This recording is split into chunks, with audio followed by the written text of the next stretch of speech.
Let's talk about Adho Mukha Svanasana, down dog, and figure out how we can master this posture. It seems real simple, and for the most part it is when you're looking at it, say, compared to a handstand.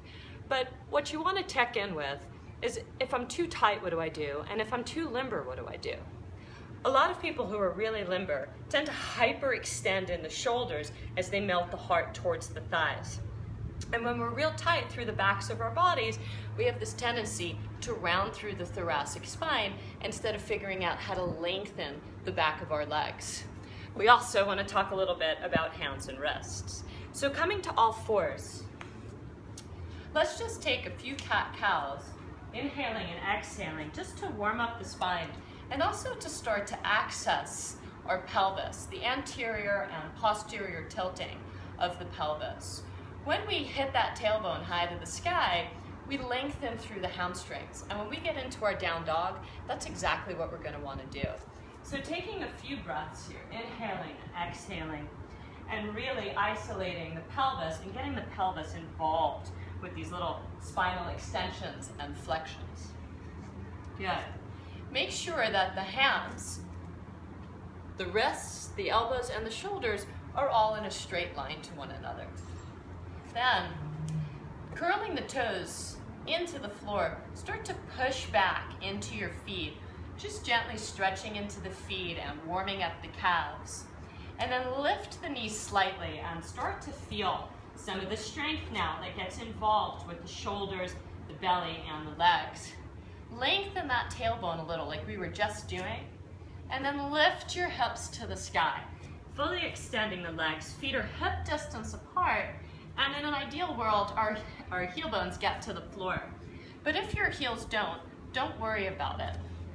If you're really obsessed with getting them to the floor and you just don't have the flexibility, blocks can always be your friend, and they will get your heels to the floor by placing them underneath the palms.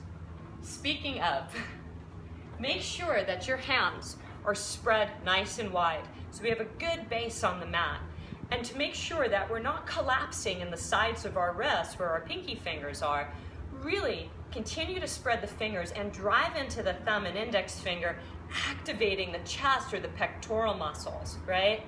So the humerus bones come in, the fingers spread wide, and we create this beautiful seal in the shoulder joint. So toes curl in, lifting back, lift that tailbone a little bit, hips to the sky, heels move in the direction of the floor, and we can even warm up the back of the legs here by doing a little bit of alternate knee bending. Okay? And the shoulders drive into the back, and we give that head a little yes and no to make sure the neck is relaxed. We even want to loosen up the jaw to make sure the jaw stays soft, or any kind of thing you need to do for your jaw. And then start to melt the heart to the thighs, but making sure that we don't collapse into the shoulders, that we keep the shoulders nice and strong, arm bones moving into the shoulder blades, the scapula. We got a lot of room in that neck. And if you want to give you more work into the legs and less into the upper back and arms, every now and then, put a little block in between the thighs.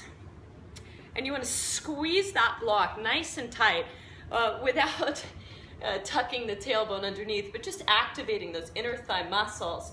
And so again, you can play around with coming into that, squeezing the block with the inner thighs, lifting the tailbone to the sky, driving the heels to the floor, and gently melting the heart into the thighs, fingers spread wide, checking into with breath, and melt. Start there. See how down dog is going to work for you.